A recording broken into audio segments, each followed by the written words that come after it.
నిన్న Telangana cabinet meeting పెడతా ఉన్నారని అంటే మొన్ననే ఇక్కడికి ఒక మంత్రి వచ్చిండు శ్రీహరి అని. ఆ మంత్రి ఇక్కడనే అనంకొండలో ప్రెస్ మీటింగ్ పెట్టి మీ అందరూ ప్రత్యక్ష సాక్షులు ఖచ్చితంగా 42% రిజర్వేషన్స్ స్థానిక సంస్థల్లో అమలు చేస్తామనేటువంటి మాట చెప్పిండు.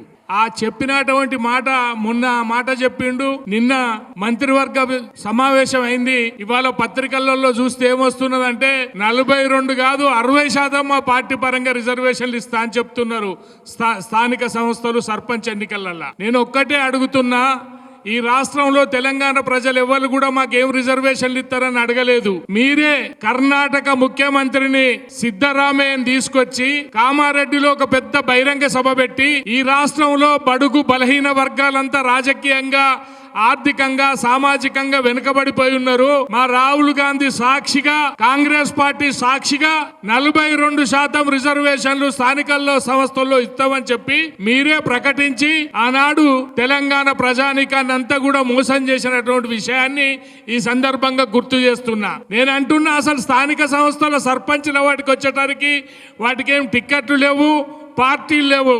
ఎవరికి దమ్ముంటే, ఎవరికి ధైర్యం ఉంటే, ఎవరు ప్రజల మధ్యన ఉంటే, ఎవరు ప్రజల కష్టసుఖాల్లో పాలు పంచుకుంటే వాళ్ళు గెలిచొస్తారు.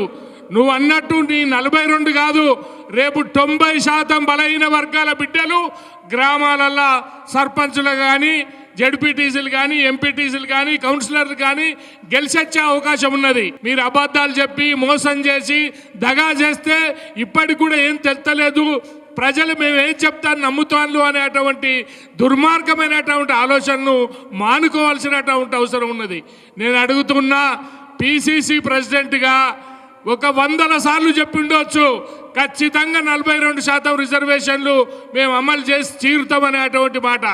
ఇంకొకంత దూరం ఎక్కడికి పోయిందంటే రవీంద్ర భారత్లో ఏదో ఒక సమావేశం జరిగితే రేవంత్ రెడ్డి కాదు, రేవంత్ గౌడు, రేవంత్ బలహీన వర్గాలకు బాగా చేస్తున్నారు అనేటువంటి మాట చెప్పినటువంటి విషయాన్ని ఇవాళ మీరు ఎందుకు మాట్లాడతలేరు అని చెప్పి ఈ సందర్భంగా అడుగుతున్నా.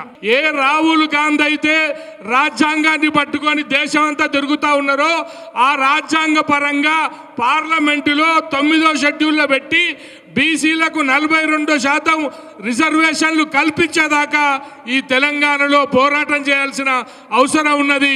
ఎవరు నేను నాదు అనేది కాకుండా బలహీన వర్గాలకు విద్యాపరంగా, ఉద్యోగపరంగా, రాజకీయ పరంగా అన్ని రంగాల్లో 42% రిజర్వేషన్లు వచ్చేదాకా మనందరం కలిసికట్టుగా పోరాటం చేయాలని కోరుకుంటూ 42% రిజర్వేషన్ ఇవ్వాలని డిమాండ్ చేస్తూ ఈ రాష్ట్ర కేంద్ర ప్రభుత్వాలకు విజ్ఞప్తి కూడా చేస్తున్నాం.